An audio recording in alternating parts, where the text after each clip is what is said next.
2 raisons pour lesquelles tu peux attirer dans ta vie des personnes qui ne sont pas libres, des partenaires qui ne s'engagent pas. Alors, la première raison, c'est que peut-être tu es dans un attachement anxieux.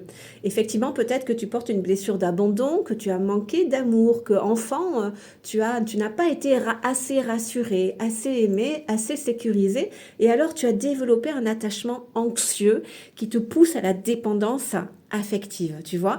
Et pour le coup, eh bien, très souvent, quand on est dans cet attachement-là, on va attirer à nous des personnes qui, elles, sont dans l'attachement évitant.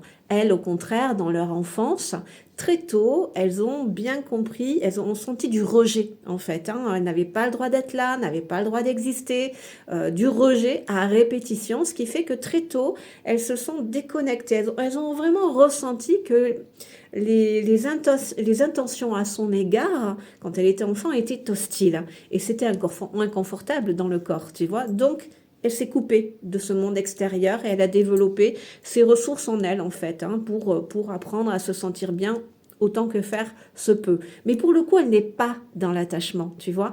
Et elle fuit le lien. Toi, tu es dans l'anxieux, tu cours après. Elle a perdu confiance il y a très longtemps. Si on l'étouffe trop, si on lui en demande trop, elle s'en va. Et là, pour le coup, ben, tu peux attirer ce profil-là.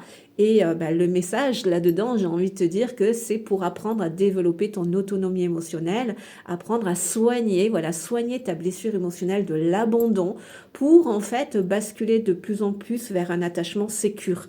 Sortir de l'attachement anxieux, développer ton autonomie émotionnelle qui fait que tu développes un attachement sécure et tu as moins besoin pour le coup d'être tout le temps rassuré. Et c'est bien grâce à ce processus-là que l'attachement évitant, lui, c'est moins oppressant pour lui. Donc s'il y a de l'amour, s'il y a des sentiments sincères, lui, il va sortir un petit peu de sa grotte pour venir vers toi, tu vois. Donc ça peut être une raison. Mais il peut y avoir aussi une autre raison, c'est que tout simplement, tu n'es pas disponible toi non plus. Peut-être qu'effectivement, il y a une part de toi qui a envie de revivre en couple, qui a envie de rencontrer quelqu'un et de partager à nouveau un quotidien, des plaisirs de la vie, du partage tout simplement. Mais peut-être que aussi tu as en toi une part de toi qui a peur. Quelle est ta croyance autour de l'amour ?